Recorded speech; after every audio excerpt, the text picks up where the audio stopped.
अस्सलामु अलैकुम वरहमतुल्लाहि वबरकातुह। आज का टॉपिक ये है कि बहुत सारे मस्जिदों में जो नमाज़ पढ़ने वाले जो बुज़ुर्ग हैं, जो बूढ़े हैं, वो एक बात कहते हैं कि मुंह ढक के नमाज़ नहीं पढ़नी चाहिए। इस तरह से बहुत से लोग लड़के जो है या नमाज़ पढ़ते हैं, चादर ओढ़ते हैं तो इस तरह मुंह ढक लेते हैं।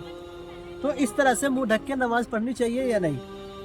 तो इसकी तफसील ये है कि अगर कोई शख्स नमाज पढ़ रहा है और उसने ऐसे मुंह ढका है तब तो कोई मसला ही नहीं है, क्योंकि सारा मुंह खुल रहा है, बिल्कुल नमाज बिला कराहत सही हो जाएगी।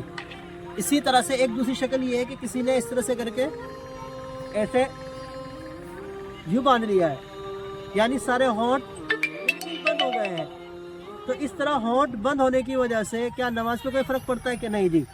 इस तरह होंठ बंद होने से भी नमाज पे कोई फ़र्क नहीं पड़ता है। अगर कोई ये कहता है कि मुंह ढक के तुम नमाज पढ़ रहे हो तो इसको भी मुंह ढकना नहीं कहा जाता है। अलबत्ता अगर किसी ने मुंह ढका और इतना मुंह ढक लिया है कि अब नाक भी नहीं दिख रही है तो अब नमाज पढ़ना मकरूह है, क्योंकि ये एक किस्म का डाकू की शक्ल बन गई है। तो इस तरह से अगर नाक भी अगर ढक रही है मुंह ढकने में तो अब नमाज पढ़ना मकरूह है, इस तरह नहीं करना चाहिए।